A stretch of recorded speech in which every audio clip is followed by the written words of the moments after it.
नाज़रीन, इमरान याकूब खान साहब और फैसल चौधरी साहब के साथ मैं हूं Sameena Pasha. Program viewpoint में आपको खुशामदीद कहती हूं। नाज़रीन, जैसा कि आप लोग जानते हैं कि इमरान खान साहब बेल मिलने के बाद वापस ज़मान पार्क लाहौर पहुंच चुके हैं। यहाँ पर आकर उन्होंने आज खिताब भी किया है। कुछ उन्होंने क्लैरिफिकेशंस भी दी हैं कि जो ये पुरतशद्दुद कार्रवाइयाँ हुई हैं उनके इमा पर नहीं हुई, और ना वो इन लोगों को ओन करते हैं जिन्होंने ये तोड़ फोड़ की और पुरतशद्दुद अनासर जो कि मुख्तलिफ हसास जगहों पर गए। साथ ही साथ उन्होंने मुख्तलिफ और भी बातें की, उनके हवाले से भी गुफ्तगू करेंगे। सियासी लाहेमल उनका आगे क्या होने जा रहा है, और फिर ये भी कि जो एक ख्वाजा आसिफ की तरफ से आज अच्छा जेस्चर दिया गया, ये भी बड़ी अच्छी चीज़ है जिसको जाहिर है कि सराहा जाना चाहिए कि अगर कोई ज़्यादती किसी से हो तो वो ये अपने अंदर करेज रखे, मॉरल करेज रखे कि वो उसके ऊपर इजहार निदामत भी करे। लेकिन क्या उसके ऊपर उस्मान डार साहब का जवाब मुनासिब था, इस पर भी बात होगी। साथ ही साथ ये भी बात करेंगे कि ये इतने बड़े बड़े मामलात चल रहे हैं मुल्क में कि इसके अंदर बहुत से मज़ीद कुछ ऐसे फैसले होते चले जा रहे हैं खामोशी के साथ, जिनके ऊपर बात करने का मौका ही नहीं बन पा रहा, और उसमें बहुत से अहम केसेस के मुख्तलिफ फैसले भी हैं। इनके हवाले से भी बात होगी। आप सबको खुशामदीद कहती हूँ। और अतर काज़मी साहब ने आज हमें ख़ास तौर पर ज्वाइन किया प्रोग्राम में। काज़मी साहब को भी बहुत वेलकम करूँगी। काज़मी साहब, बहुत बहुत शुक्रिया आपका। इमरान साहब से बात का आगाज़ करेंगे। इमरान साहब, बड़ा ज़बरदस्त कल इमरान खान साहब का इस्तकबाल भी हुआ लाहौर में, वो जब दाखिल हुए, और उसके बाद वापस उन्होंने लाहौर ही आना मुनासिब समझा। हालांकि ये भी पहले उन्होंने वहाँ पे कहा भी था सुप्रीम कोर्ट में कि मैं बनी गाला चला जाऊँ, लेकिन फिर बाद में वो ज़मान पार्क आ गए। तो ये फैसला भी अब आपके पास इसके हवाले से भी क्या अहम खबर है, क्यों उन्होंने किया लाहौर को, वो ज़्यादा क्यों सेफ समझ रहे हैं, और फिर इससे आगे अब आप क्या देख रहे हैं, ये जो लड़ाई यहाँ तक पहुँची है अब आगे किधर जा रही है? बिस्मिल्लाहिर्रहमानिर्रहीम। समीना, पहले तो अगर आप लाहौर की बात कर रही हैं, इस्तकबाल की बात कर रही हैं, तो सीधी सी बात है, इमरान खान एक मकबूल लीडर हैं और जब वो आए हैं तो उनका इस्तकबाल होना ही था।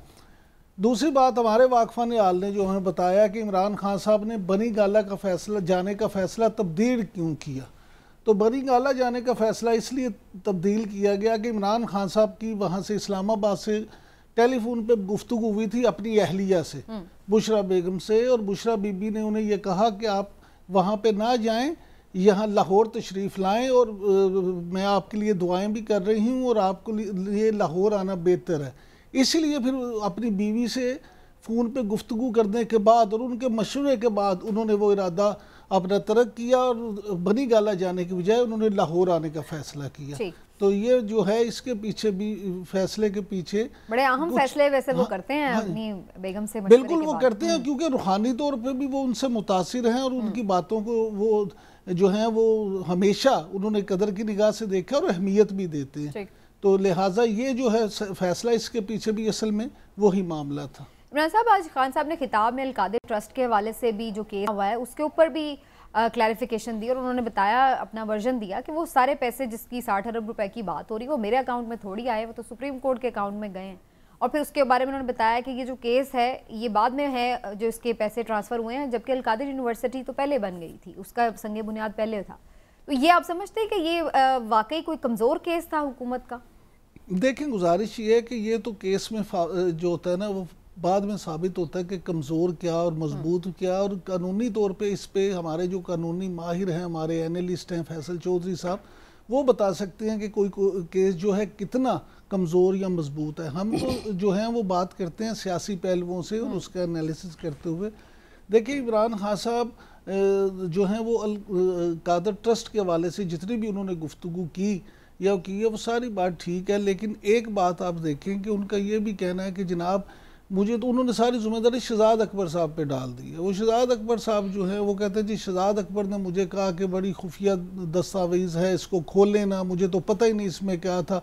उनके कहने पे ये सरबा मोहर जो लिफाफा था वो काबीना से मंजूर करवाया गया।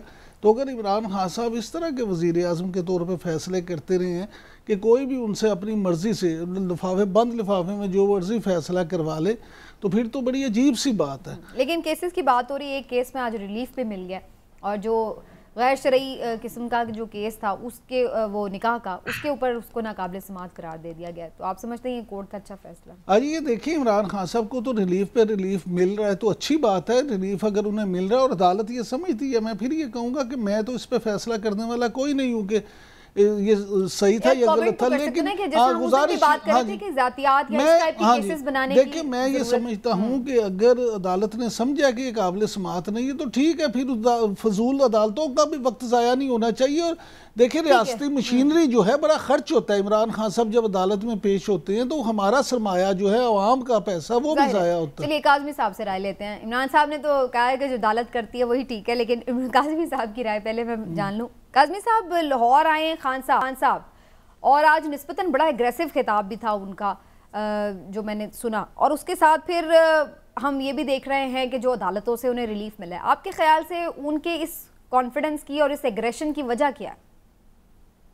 देखिए पहली बात तो जो आपने कहा कि जिस तरह अपनी बेगम के कहने के ऊपर वो लाहौर वापस चले गए 4 घंटे का सफर करके, देखिए यही कुछ चीजें जिसकी वजह से पाकिस्तान के मर्दों में खान साहब के लिए हमदर्दियां बढ़ती जा रही हैं। क्या बेगमात के हवाले से हम सबको पता है कि उनकी सारी सोच रही थी आप ये कहेंगे कि हम सब भी अपनी बेगमात के कहने पर ही उसी तरफ चले जाते हैं जहाँ वो कहते हैं। वो हम समझ सकते हैं ना, सिचुएशन हम समझ सकते हैं सारे, तो इस वजह से जो है उनकी हमदर्दियों में इजाफा हो रहा है। देखिए मसला ये है कि खान साहब को जिस किस्म के मुकदमात का सामना है, क्या वो जेन्युइन मुकदमात हैं? क्या ये कोई शख्स मानने के लिए तैयार है कि इमरान खान दहशतगर्द है? आज जिस तरह आपने कहा कि उन्होंने अपने खिताब के अंदर कुछ बड़ी सख्त बातें की और उसमें उन्होंने ये भी जिक्र किया कि मैं 50 साल से इस मुल्क को रिप्रेजेंट कर रहा हूं, और यही वो चीज है जो आलमी मीडिया भी पूछता है कि आपने इमरान खान के ऊपर दहशतगर्दी का मुकदमा, फिर आप उसकी जाती जिंदगी तक यहां तक चले गए कि आप कह रहे हैं कि जनाब आपका निकाह कब हुआ था।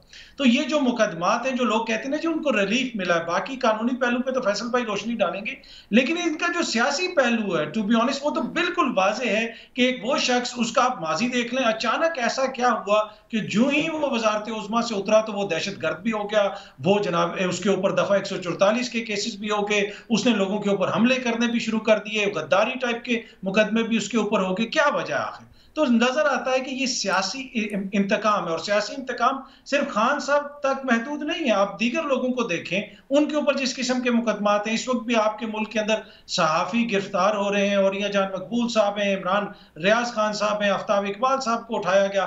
फिर इसमें एक जो बड़ा आलमी है, जो लोग हमें जो है ना कब से कई दहाइयों से ये किस्से सुनाते थे कि जनाब भुट्टो के दौर में बड़े बड़े जय्यद सहाफी गिरफ्तार हुए थे, जियाउल हक के दौर में बड़े बड़े जय्यद सहाफी गिरफ्तार हुए थे, अब वो ये हमें बता रहे हैं कि जी अब जो शहबाज शरीफ और बिलावल और जरदारी साहब के दौर में सहाफी गिरफ्तार हो रहे हैं वो तो सहाफी नहीं है, क्योंकि उन्होंने तो हुकूमत के खिलाफ लाइन ली भी है। तो जो जिनको भुट्टो ने गिरफ्तार किया तो बड़े बड़े जय्यद नाम है, नाम नहीं मैं लूंगा, क्या वो सहाफी नहीं थे? उन्होंने तो लाइन ली भी थी, तो इसी वजह से वो गिरफ्तार हुए थे ना। वैसे तो सैकड़ों सहाफी थे उस दौर में भी, उनको भी गिरफ्तार कर लेते। इसी तरह जिया साहब के दौर में भी सैकड़ों सहाफी थे, चंद सहाफियों ने हुकूमत के खिलाफ एक बाकायदा पोजीशन ली तो जिसकी वजह से वो गिरफ्तार हुए।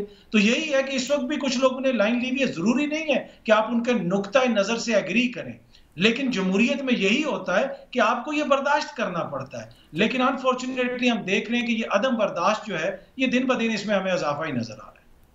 चौधरी साहब, इमरान खान साहब को अभी रिलीफ मिला है अदालतों से, लेकिन अभी बहुत सारे केसेस बाकी हैं ज़ाहिर, और अभी ये भी ज़मानतें वक्ती हैं। इमरान खान साहब को दोबारा भी इस्लामाबाद जाना पड़ सकता है, लेकिन इमरान खान साहब खुद को लाहौर में ज़्यादा एक पक्का ठिकाने के तौर पर लाहौर को क्यों समझते हैं, यहाँ पर वो ज़्यादा सेफ क्यों महसूस करते हैं, जबकि वो ज़्यादातर पहले बनी गाला में ही रहते रहे? देखिए पहले तो मैं आपको ये क्लियर कर दूं कि ये जिस अपना बात का जिक्र कर रहे हैं, लाहौर की वजह वो नहीं है। वो ज़ाहिर है लाहौर में रहते हैं, उनकी बेगम भी हैं, उनकी पूरी फैमिली वहाँ पे है, वो नवंबर के बाद वहीं पे मुकीम है, और वहाँ पे एक्टिविटी ज़मान पाक से ही जनरेट होती है पीटीआई से मुतालिक। और जिस तरह से लाहौर ने वालहाना तौर पे उनको एक्सेप्ट किया है, वो लाहौर में सारी उम्र रहते हैं, इस्लामाबाद में तो बाद में आए। ये वजह नहीं थी। अब दो वजूहात हैं जिसकी वजह से ये मामला हुआ था। पहले ये था कि जो सिंगल बेंच ने फ़ैसला दिया था, सिंगल बेंच ने उनके ऊपर जो है इस्लामाबाद की हद तक जो है वो कहा था कि किसी भी 9 तारीख के बाद आप अरेस्ट नहीं करेंगे। वो इसको और बुध को वो जो केस लगा था कि आप जो भी एफआईआर आपने की करनी है। और उसके बाद डबल बेंच ने जो डिवीजन बेंच था लाहौर इस्लामाबाद हाई कोर्ट का, उन्होंने ट्रांजिट बेल दे दी उनको, और ट्रांजिट बेल यानी वो प्रोटेक्टिव बेल जिसको कहते हैं, हमें हिफाजती ज़मानत कहते हैं। तो जब वो उनको हासिल हो गई तो फिर उनकी डेस्टिनेशन तो लाहौर में थी, वो तो बीच में जो बनीगाला का सिलसिला था वो शायद इस वजह से किया गया था। पहली बात तो मैं आपको लीगल ये साइड पे भी बता दूं कि ये क्लैरिटी कर दूं, मुशर्रफ बेगम जो है वो बिल्कुल उनकी वो बहुत ज़्यादा मानते भी हैं और माननी चाहिए भी। अगर कोई खातून साहिब मशवरा दे तो उसकी बात बिल्कुल माननी चाहिए, और घर वालों की बात मानना कोई ताना तो होना नहीं चाहिए। अब आगे बढ़ते हैं। आपने ये कहा कि ताना और ना ही ऐसी कोई बात है। हमने तो कहा है कि असल समीना ने पूछा कि क्या वजह थी। नहीं, असल बात वो नहीं थी ना जी, असल बात मैंने आपको बता दी। आप सर चलें आगे। अब इशू ये है कि जो केसेस के रिलीफ्स की बात आप कर रहे हैं, बिल्कुल ये इस्लामाबाद तो पहले भी वो आते थे समीना, आपने देखा मुतअद्दिद बार आते हैं, अपनी बेल्स करा के वापस चले जाते थे। अब इस्लामाबाद में उनका जो मुकदमात पाकिस्तान की 75 साल तारीख में किसी एक शख्स पे, कोई एक शख्स आप बता दें जिसके ऊपर 90 दिनों के अंदर इतने ज़्यादा केस बने हों। इस्लामाबाद में जो उनके ऊपर 31 के करीब जो मुकदमे हैं, जो इसमें अभी इजाफा हो गया, 40-45 हो गए हैं, वो एक दिन में 16 FIRs हुई हैं। 16 FIRs एक दिन में। आप मुझे बताएं कि 24 घंटों में हर घंटे में एक FIR, कभी आपने कभी सुना होगा? ये जो आप रिलीफ बात कर रहे हैं, इस नोयत का केस भी तो पहले कभी आए अदालतों के सामने। लिहाजा जो अदालतें केस के मुताबिक जब दर्जनों केसेस बनेंगे तो फिर दर्जनों केसेस में जमानतें भी 16 केस हुई, 22 जमानतें भी हो गई। ये दोनों तरफ से काम है इसी तरह। नहीं सर, इमरान साहब 16 केस एक दिन में हुए हैं, एक दिन में, और टोटल तो 40 से जो जमानतें करवाने गए थे, उस जब गए थे तो 6 थे, जब उसके बाद वहां पे जाते जाते 17 केसेस बना दिए। देखिए ना, इस तरह की जो क्रिमिनल लॉ है या क्रिमिनल सिस्टम जैसे सिस्टम है, उसका अब्यूज भी आपने कभी नहीं देखा होगा इस तरह से। और इस वक्त हजारों कारकुनान और जो है PTI के लीडरान जो हैं, उनको उठा के राउंड अप करके वो MP मेंटेनेंस पब्लिक ऑर्डर में बंद करके, अभी श्री मजारी साहबा की जो साहबजादी हैं, मैं उनका ट्वीट पढ़ा था, वो आज उनको देखने गई है अडयाला में, उनको रखा क्या है, उनको दवाई नहीं दी जा रही, उनकी सेहत इंतहाई डिटेरियोरेट हो गई है। जो ख़वातीन प्रिजनर्स के साथ वहाँ पे किया जा रहा है, वो उनको देखभाल उनकी मुकम्मल नहीं है, उनको तबी इमदाद जो है ज़रूरियात उनकी पूरी नहीं है वो, और जो दूसरी ख़वातीन हैं उनके साथ जो है बाकायदा टारगेट उनको किया जा रहा है। इस सारी चीज़ को किसी एक इंसाफ के तनाजुर से या ह्यूमन राइट्स के तनाजुर से देखना तो डॉक्टर यास्मीन राशिद साहिबा, बहरहाल शुक्र है कि उनको वो रहा हो गई हैं, क्योंकि जाहिर है वो खुद भी एक कैंसर सर्वाइवर हैं। और जिस तरह से अब उसमें ये हुआ है कि लाहौर में जिन लोगों को रहा किया गया अदालत की तरफ से पब्लिक ऑर्डर में, उनको दूसरे मुकदमात में गिरफ्तार करके जो जैसे होता है करा के तो वो कर दिया।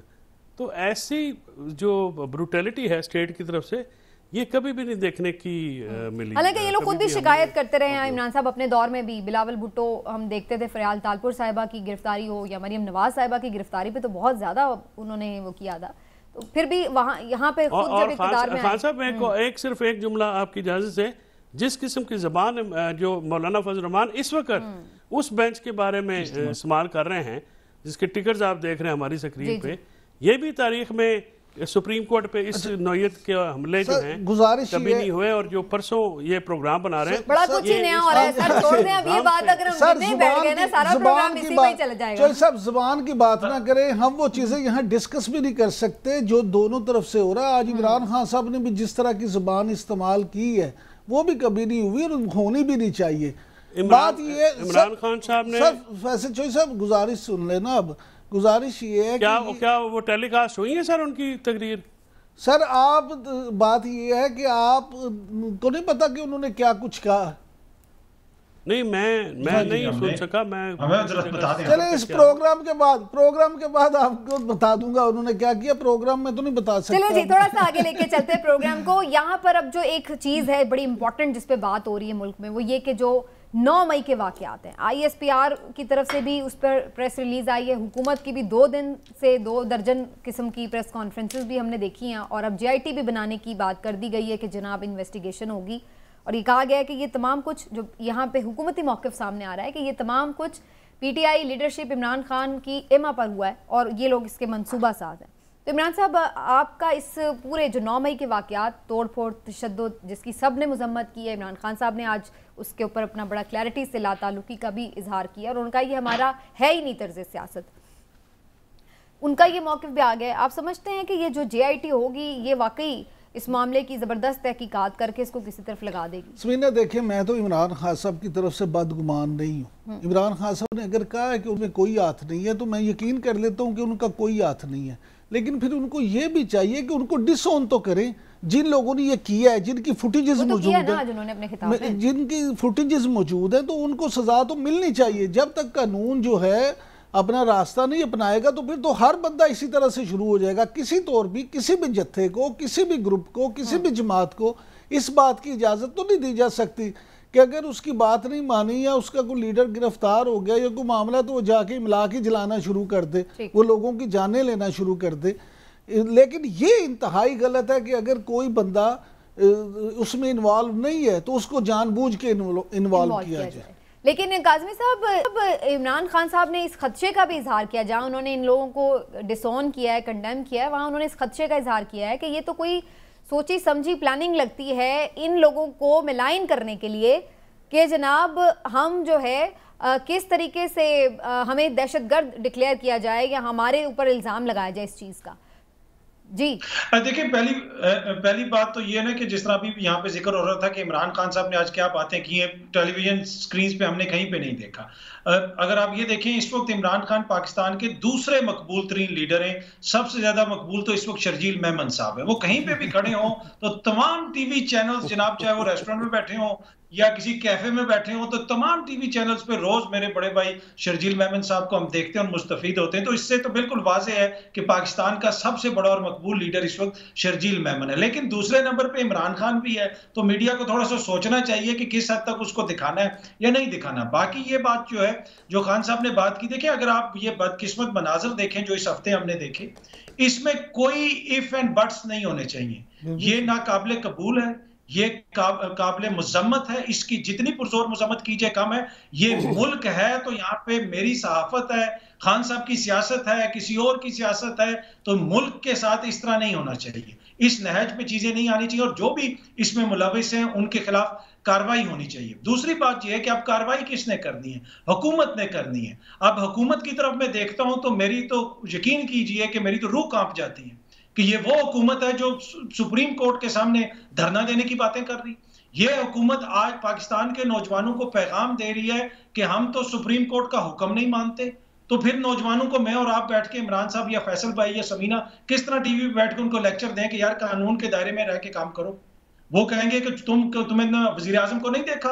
वो कहता है मैं तो इस अदालत के फैसले को नहीं मानता हूं जो पाकिस्तान के आइन और कानून के मुताबिक सबसे बड़ी अदालत है। तो क्या इसका ट्रिकल डाउन इफेक्ट नहीं होगा? ये वो रूल ऑफ लॉ है जो टॉप से खत्म होना शुरू हुआ है, लेकिन इसकी कोई जस्टिफिकेशन नहीं है। ये सियासतदानों को खुद सोचने की जरूरत है कि हम किस तरफ चीजों को लेके जा रहे हैं।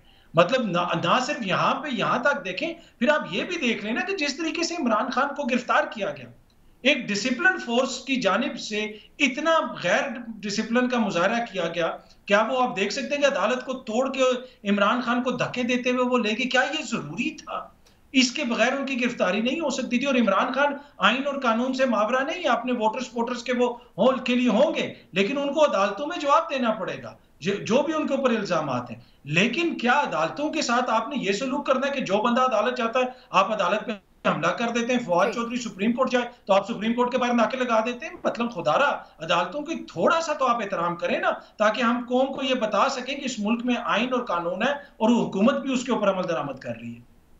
चौधरी साहब, हर एक का अपना अपना मौक़िफ़ हो सकता है, लेकिन एक बात हमें ये नज़र आ रही है बहरहाल कि जो फौजी इदारे हैं उनकी तरफ से भी इस 9 मई के वाक़यात के बाद ज़ाहिर है एक गम और गुस्सा भी है और वो बड़े मुस्तरब हैं जो वाक़यात हुए हैं। और ये इसका इजहार उन्होंने DG ISPR ने भी किया, आर्मी चीफ की भी जो आज स्टेटमेंट्स आई हैं उससे भी हो रहा है, और इमरान खान साहब ने भी जो इसके ऊपर अपना वर्जन दे दिया है। तो बज़ाहिर तो ये ऐसा लग रहा है कि ये दोनों वर्जन्स आने के बाद, यानी मुझे तो ये लग रहा है कि ये मामला आगे भी कोई बातचीत से सेटल होता नजर नहीं आ रहा, कोई रिस्ट्रेन या कोई बेहतरी की तरफ नहीं जा रहा मामला, मुझे तो आगे भी लड़ाई नजर आ रही है। चौधरी साहब, ये बात इसमें कोई शक की बात नहीं है कि सिचुएशन को इम्प्रूव होना चाहिए था, वो नहीं हो रही। और इस किस्म की जो मामलात हैं, देखिए जहाँ तक तो हमलों का ताल्लुक है, जो भी मामलात हैं सरकारी निजी अमलाक या ख़ासकर जो मिलिट्री इस्टेब्लिशमेंट की हैं उनकी, वो तो पाकिस्तान की जो सरकारी अमलाक है तो पाकिस्तान की है ना जी। तो उस पर किसी हमले को कौन जस्टिफाई कर सकता है, या हमला करने वालों को उसके साथ किसको क्या हमदर्दी हो सकती है? तो ज़ाहिर है किसी को कोई हमदर्दी नहीं होगी, ना ही इसको जस्टिफाई सज़ा इमरान खान ने या किसी और ने तो नहीं देनी, सज़ा तो देनी है अदालतों ने, और उसके लिए एक मैकेनिज़्म मौजूद है और वो सज़ा उनको दे। लेकिन इल्ज़ाम तो इमरान खान पर आ रहा है ना चौधरी साहब, इमरान खान पे इल्ज़ाम आ रहा है, वो कह रहे हैं, ये तो अभी भी कह रहे हैं कि जनाब दोबारा गिरफ्तार किया दोबारा रिएक्शन आएगा। देखिए बात यह है कि अगर आप इमरान खान साहब को गिरफ्तार करेंगे और नाजायज़ तरीके से करेंगे, इलीगल काम में करेंगे, कुछ तरीक़ेकार इख्तियार करके करेंगे तो रिएक्शन नहीं आएगा। अगर आप जाके शीशे तोड़ेंगे, अदालतों के ऊपर हमला करेंगे, अदालत के अंदर से लोगों को उठाएंगे, फिर उनको उठाते हुए उनको सरों पे मारेंगे, और फिर इस तरह की जब फुटेजेस बाहर आएंगी या जब वो सहाफ़ियों को मारेंगे, पुलिस वालों को मारेंगे, वकीलों को मारेंगे, अदालती अमले को मारेंगे, तो फिर रिएक्शन तो आएगा। जो कानून के रखवाले होते हैं जो वो इलीगलिटी का मुजाहरा करेंगे तो फिर आम से जरा आप तो कम ही रखें ना। और जो हालात हमारे बने हुए हैं, सॉरी राइट सर जी, चौधरी साहब मैं ब्रेक की तरफ जा रही हूँ, ब्रेक लेते हैं जी, ब्रेक से वापस आते हैं, फर्दर डिस्कशन को आगे बढ़ाएंगे। सियासी माहौल में तनाव जो है वो बढ़ता हुआ नजर आ रहा है और इस वक्त इल्जामात की बौछार है हर तरफ से एक दूसरे के ऊपर। मजीद आगे बात करेंगे एक ब्रेक के बाद, हमारे साथ रहिए।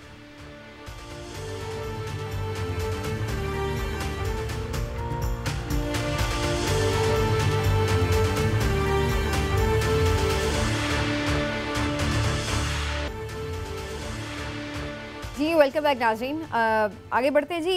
एक वाक़या पेश आया उस्मान डार साहब पे, जिस तरह से उनके घर पर रेड हुआ और उनकी वालदा मोहतरमा के साथ और घर की ख़वातीन के साथ कुछ बदसलूकी की गई, धक्कम पेल जिस तरह से हुई और अफसोस के मनाजिर थे, तशद्दुद जिस तरह से किया गया, और उसके बाद ज़ाहिर है कि इस पर अफसोस किया जा सकता है। लेकिन अच्छी बात यह कि ख्वाजा आसिफ साहब ने आज इसके ऊपर बड़ा अच्छी हिकमत अमली का मुजाहरा किया। उन्होंने ना सिर्फ नदामत का इजहार किया बल्कि ये तक कहा कि वो माफ़ी मांगने के लिए भी घर जाना चाहते हैं अगर उनकी तरफ से इजाज़त हो।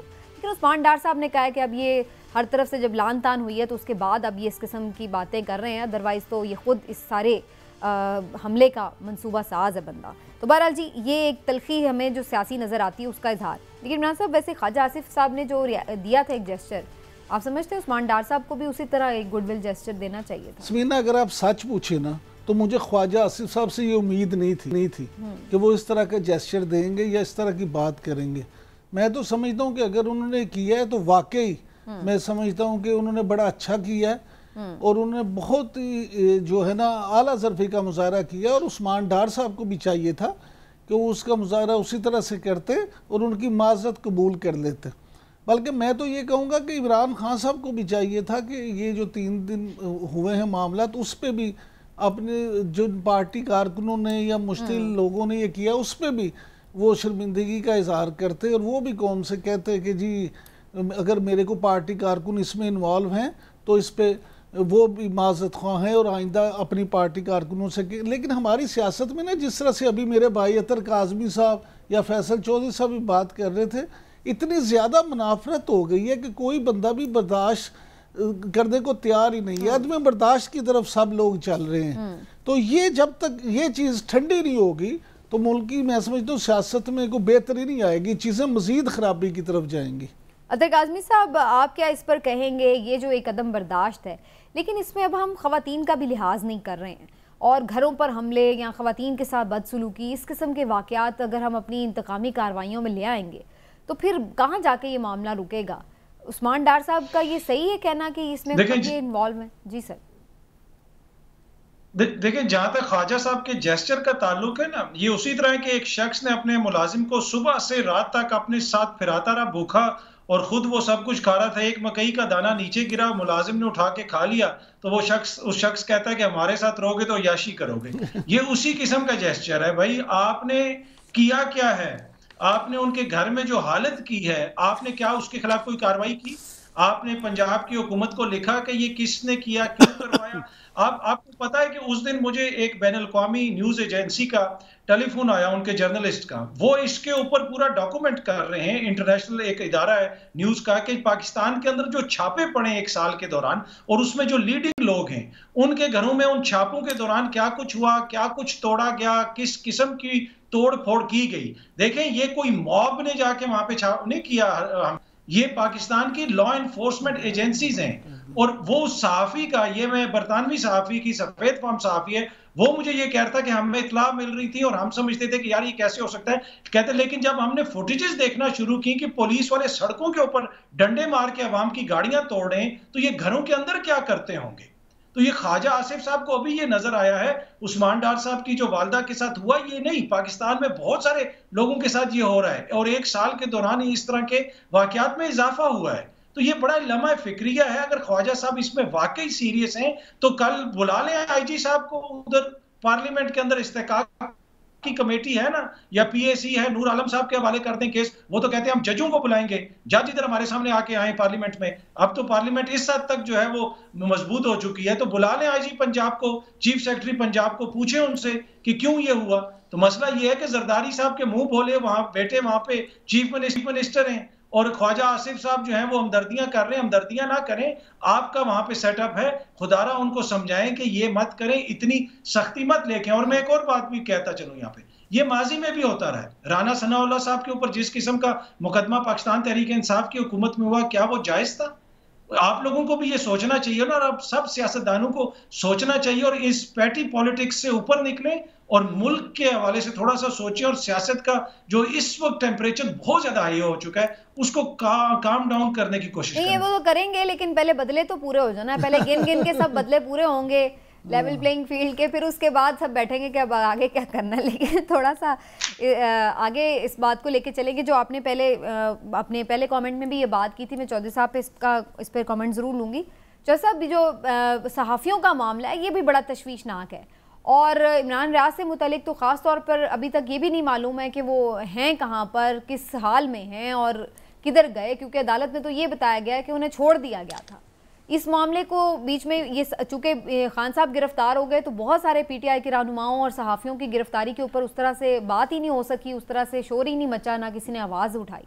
तो ये मामला आपको क्या दिखाई दे रहा है? ये क्या सिचुएशन बनने जा रही है? ये काफ़ी तशवीशनाक बात है जो आप जिस तरफ से इशारा कर रही हैं, ये बिल्कुल काबिल गौर बात है। और सहाफ़ी तंजीमों की जो है उसमें एक एक्टिव रोल चाहिए है, उनकी आवाज़ आनी चाहिए है। इमरान रियाज के ऊपर अगर कोई जुर्म है तो उसकी जो कानून और निज़ाम के मुताबिक है उनको ट्राई करें, उनके ऊपर जो एफआईआर देना है या जो मामला है वो ज़रूर होना चाहिए। लेकिन इस तरह से वो गुमशुदगी, जबरी गुमशुदगी जो है वो काबिल कबूल नहीं है किसी भी तौर पे, किसी क्राइटेरिया नहीं है उसका कोई।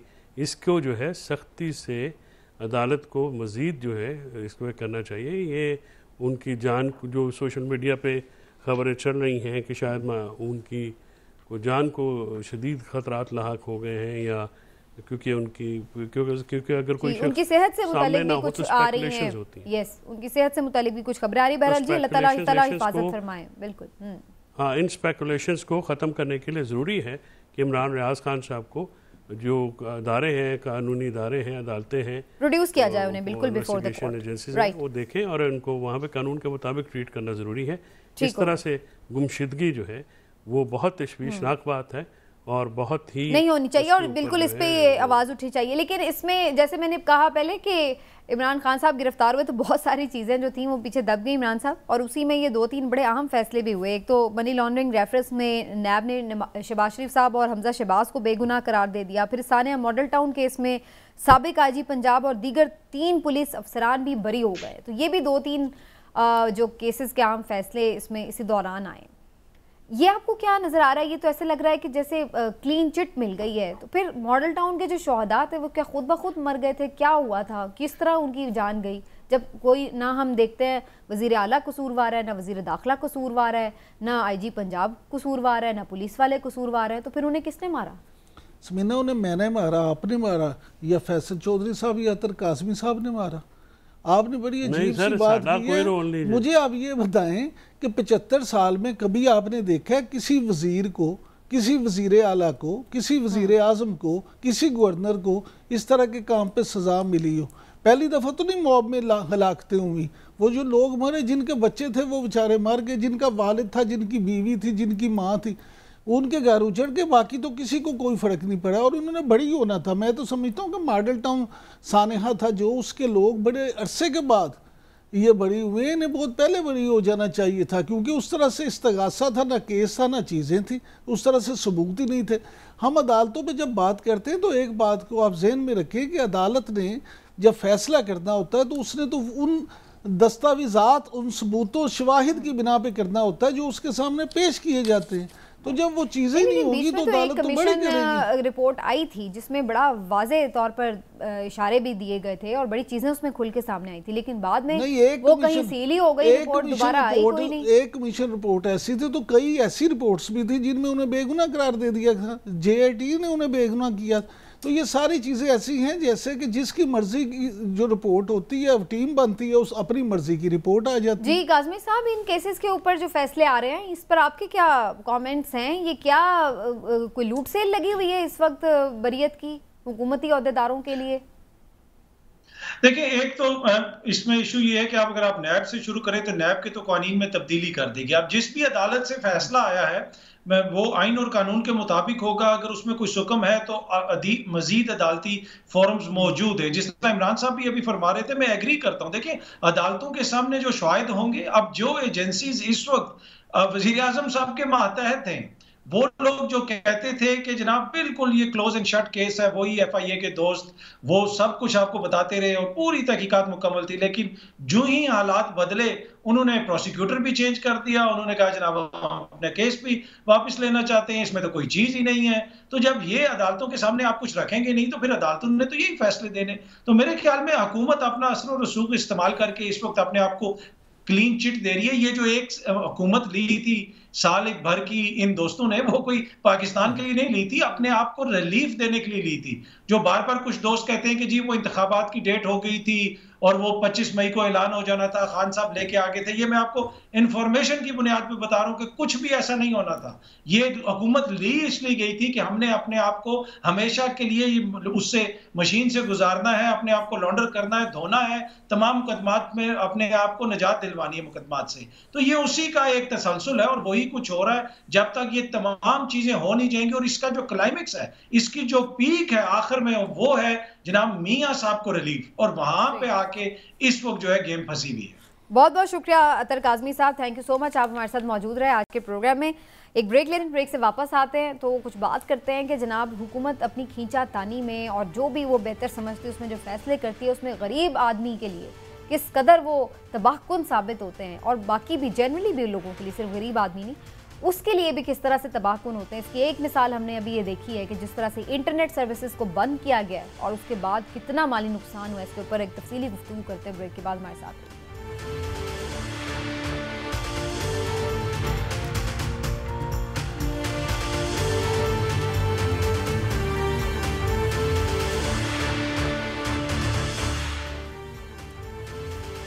जी वेलकम बैक नाजरीन। सियासी हालात जिस तरह से थे, मुल्की हालात जिस तरह से थे, इमरान खान साहब की गिरफ्तारी के बाद हुकूमत ने वजारत दाखिला की जानिब से ये ख़त लिखा गया टेलीकॉम सेक्टर को कि जनाब PTA को कि इंटरनेट सर्विसेज मुअत्तल कर दी जाए मुल्क में। और फिर उसके बाद हमने देखा कि बहुत सारे ऐसे बिजनेसेस जो कि ऑनलाइन सारा कारोबार अब चल रहा था, सबको बेतहाशा नुकसान हुआ और अरबों रुपए का नुकसान हुआ है इन 3-4 दिनों में। अभी भी बहुत सारे इलाकों में कुछ लोग शिकायत कर रहे हैं कि कुछ वेबसाइट्स जो है वो नहीं काम करें, जबकि कुछ चीज़ें जो हैं जुज़ी तौर पर बहाल हो चुकी हैं। कार्ड से जो पेमेंट है वो बंद हुई, ऑनलाइन पेमेंट्स का सिलसिला, ऑनलाइन फूड डिलीवरीज और वगैरह वगैरह। अब तो कितने ही सारे काम हैं जो कि ऑनलाइन हो रहे हैं। तो ये बड़ा ही एक भयानक किस्म का फैसला था जिसका खमियाजा माली तौर पर बड़ा ज़्यादा भुगतना पड़ा, लेकिन इससे फ़ायदा पता नहीं हुआ है या नहीं सियासी तौर पर, लेकिन माली तौर पर काफ़ी नुकसान हुआ। इस सेगमेंट में हमें ख़ास तौर पर ज्वाइन करें हाफिज़ अहमद साहब, जो कि IT और ई-कॉमर्स के एक्सपर्ट हैं, तो उनसे जानेंगे ओवरऑल कि इसकी वजह से क्या क्या सूरत हाल रही है। उनको भी खुशामदीद कहती हूँ, लेकिन पहले थोड़ा सा मैं एक कमेंट ज़रूर चौधरी साहब का इस पर ले लूँ। चौधरी साहब, आप समझते हैं कि इंटरनेट सर्विस बहाल करना जहाँ एक तरफ इंसानी बुनियादी हुकूक की खिलाफ वर्जी है, यानी मालूमात तक रसाई आपने रोक दी, तो दूसरी तरफ कोई सियासी नैरेटिव अगर आप कोई रोकना चाह रहे थे, कोई इश्तियाल अंगेज़ी रोकना चाहते थे, तो उसका कोई फ़ायदा हुआ? क्योंकि मुजाहरे तो फिर भी हुए, जलाओ घेराव फिर भी हुआ, और फिर भी हमने देखा कि जो हालात थे वो ख़राब हुए। तो फिर फ़ायदा क्या हुआ इससे इंटरनेट सर्विस को बंद करने का? मेरा ख्याल में ये जिसका भी कोई एडवाइस था, ये फैसला था, वो पे ऑफ नहीं कर सका, बल्कि वो बैकफायर कर गया। अगर वो इंटरनेट सर्विस ऑन रहती और PTI के लीडर्स को अपने लोगों से बात करने का या पैगाम भेजने का मौका मिल जाता, तो शायद इतनी ज़्यादा तोड़ फोड़ ना होती, क्योंकि कोई डायरेक्शन लेस क्राउड जो था या मॉब जो भी जिसका दिल किया उसे किया, किसी के कहने पे, या वो डायरेक्ट अगर कोई था तो वो लोकल सतह पे कोई हो सकता है, बाकी तो क्योंकि हर तरह की एक्टिविटी बंद थी। दूसरी बात समीना, हम एक आपको याद होगा 90s के बाद पाकिस्तान में ये इंटरनेट आया और फिर आहिस्ता आहिस्ता जो है अब दुनिया जो है वो इंटरनेट के ऊपर चलती है, कारोबार इसके ऊपर है, रोज़मर्रा की मामलात इस तरह है। बच्चों के होमवर्क तक तो ईमेल्स पे आते हैं या वो डिजिटलाइज हो गए। तो डिजिटल वर्ल्ड में अगर आप इंटरनेट बंद कर देंगे, माली इक्तिसादी नुकसान होने के अलावा कितना ज़्यादा जो सफ़र, मतलब हम जो ये मैंने इन 2-4 रोज़ों में जब ये बंद था जितने दिनों, तो मुझे महसूस हुआ कि हम कितने डिपेंडेंट, हम सबको महसूस हुआ कि हम कोविड के बाद तो सर वैसे ही बिल्कुल सूरत हाल ही बदल गई ना, सारे ही हम डिपेंडेंट हो गए हर छोटे मोटे मामला। बिल्कुल, वो हम ऐसे लगा जैसे कल वो बैकवर्ड में चले गए, 80s के दौर में कुछ भी नहीं था। तो इस किस्म के फैसले करते हुए जो फैसला साज हैं उनको मेरे ख्याल में बहुत सारी चीज़ों का ख्याल करना चाहिए। रेकलेक्स डिसीजन है। यहाँ पे मसला ये है कि हर चीज़ जो है ना उसका हल जो है वो बस आसान है कि बंद कर दें, उखाड़ दें, ख़त्म कर दें, रोक दो, बंद कर दो, ठीक हो गया। चलिए, हाफिज़ साहब हमारे साथ जी मौजूद हैं, जैसे मैंने बताया IT एक्सपर्ट हैं और इनसे ज़रा मज़ीद डिटेल्स भी जानते हैं। हाफिज़ अहमद साहब फरमाइएगा, आपकी इन्फॉर्मेशन के मुताबिक इन 3-4 दिनों में कितना नुकसान हुआ है इस ऑनलाइन सारी सर्विसेज को, जो ओवरऑल एक बिजनेस था उसको इंटरनेट बंद करने से? अच्छा, इसमें ऐसा है कि 2-3 तरह के नुकसान हुए हैं। एक तो नुकसान है हमारे टेलीकम्युनिकेशन सेक्टर को जो पाकिस्तान में हुआ है, वो उन्होंने नंबर्स दिए हैं कि $2.8 मिलियन पर डे उनको लॉस हुआ है, और $1 million on an average government को टैक्सेस जाते हैं IT सेक्टर से, टेलीकम्युनिकेशन सेक्टर से। तो $1 मिलियन गवर्नमेंट को लॉस हुआ पर डे। तो ये $4 मिलियन के करीब पर डे है, जो कि 3 दिन का बना तकरीबन $10 से $12 मिलियन। ये तो वो लॉस है जो पाकिस्तान के अंदर से उनको हुआ। अब जो पाकिस्तान के बाहर से लॉस हुआ, जो हम लोग IT का काम कर रहे हैं, सॉफ्टवेयर हाउसेज हैं, इन लोगों को जो लॉस हुआ है उसमें ये तो मैं आपको बताता हूँ कि जो है वो तकरीबन $10 से $12 मिलियन पर डे का लॉस है। लेकिन इससे बड़ा नुकसान पाकिस्तान की इमेज को हुआ है।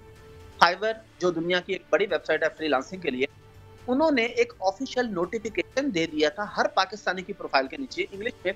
उसका उर्दू तर्जमा ये है कि आप एक ऐसे मुल्क के फ्रीलांसर के साथ काम करने लगे जहाँ पे आजकल इंटरनेट के मसाइल हैं, जिसकी वजह से आपका ऑर्डर ताखीर का शिकार हो सकता है, सो मुहतात रहें।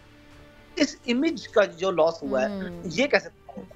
चलें $10 मिलियन पर डे का तो लॉस हुआ, लेकिन हर वो बंदा जिसने आके देखा है इस सदी के अंदर एक ऐसा मुल्क है जहाँ पे इंटरनेट का मसला है और जहाँ पे लोग काम नहीं कर सकेंगे, अब उसके दिमाग में ये बैठ गया, वो कभी भी दोबारा पाकिस्तानी का ऑर्डर नहीं प्लेस करेगा। ये हमारे लिए सबसे बड़ा नुकसान हुआ है। और इसके अलावा एक और नुकसान पे आ जाए जो पाकिस्तान के अंदर हुआ है, जो यूट्यूबर्स को, जो सोशल मीडिया पे कंटेंट क्रिएटर्स हैं, वो अपने वीडियोस डालते हैं रूटीन में, उनके कुछ पैसे बनते हैं। ये सिर्फ उस इंडिविजुअल का नुकसान नहीं हुआ, इवेंचुअली ये पैसा पाकिस्तानी बैंक्स में लैंड होता है, तो ये पाकिस्तानी गवर्नमेंट का लॉस हुआ है।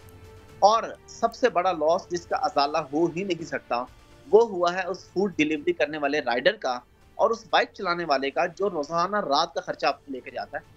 रोजाना उसने दिन को काम करना और रात के खाने के पैसे बना के जाने हैं। उसने माँ बाप की दवाई के पैसे दिन को बनाने होते हैं, उसने बच्चों के दूध के पैसे रोजाना बनाने होते हैं, उसके पास कोई सेविंग्स नहीं होती।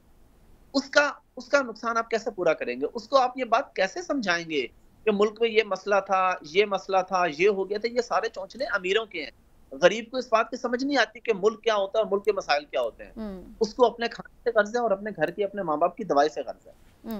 तो ये कुल मिला के अहमद साहब, आपके नजदीक इसका कोई और हल हो सकता था कि किसी भी तरह अगर ये कोई ऐसी चीज़ थी जिस हुकूमत के माइंड में कि जी मजीद इश्तियाल ना फैले, मजीद लोग प्रोवोक ना हो, इसलिए उन्होंने अगर इस तनाजुर में ये बंद करनी थी, तो क्या कोई इसका और हल ऐसा मौजूद था कि किसी तरह इसको रोका जा सकता, कोई एक आध वेबसाइट को ब्लॉक करके या किसी तरह से? बिल्कुल मौजूद था। देखें, आप अवेयरनेस क्रिएट कर सकते हैं ना। आपने जिस इंटरनेट को बंद किया, अगर आप इस पे एक कैंपेन चलाते कि जी आपने मुल्की अमलाक को नुकसान नहीं पहुंचाना, देखिए ये हमारा अपना मुल्क है, हमारे अपने लोग हैं, आपने ख्याल करना है, किसी को नुकसान ना पहुंचे, पुरअमन एहतजाज करें, वो आपका हक है। तो अगर एक प्रॉपर कैंपेन चलाई जाती है तो इस मुल्क में पढ़े लिखे लोग हैं, समझदार लोग हैं। जब आप किसी बिल्कुल अंधे कमरे में किसी को बंद कर देंगे, फिर जो भी उसके दिल में आएगा वो करेगा। अगर आप उसको मौका देंगे, उसे समझाएंगे, कैंपेन चलाएंगे, उसे बताएंगे नहीं आपके लिए हम कुछ बंद नहीं कर रहे, बिल्कुल आपके लिए सारी सहूलतें अवेलेबल हैं। लेकिन अगर आप थोड़ा सा ख्याल कर लें तो ये समझने वाली कौम है, समझदार कौम है। ऐसी बात नहीं है कि इनके समझने की बात ना। चलिए, बहुत बहुत शुक्रिया आपका हाफिज साहब, आप हमारे साथ प्रोग्राम में मौजूद रहे। इमरान साहब, जब इमरान खान साहब की पिछले साल हुकूमत गई थी तो इससे कहीं ज़्यादा लोग सड़कों पर आए थे, कहीं ज़्यादा जो 9 मई को आए, लेकिन इसके बावजूद हमने देखा किस कदर पुरअमन एहतजाज था, कोई एक पत्ता नहीं टूटा था, सब लोग आए रहे, उन्होंने एहतजाज रिकॉर्ड कराए गए और उसके बाद भी नंबर ऑफ टाइम। तो फिर इस दफ़ा इस किस्म की नौबत क्यों पेश आई कि इंटरनेट सर्विस बंद करके और सब कुछ करने के बावजूद भी इतना नुकसान करवा लिया? उसकी वजह यह है कि उस वक्त लोग इस ताल में नहीं थे आए मामला। इस दफ़ा हुकूमत तो यही इल्ज़ाम आयद कर रही है ना कि PTI के लोगों ने खुद उन्हें प्रोवोक किया।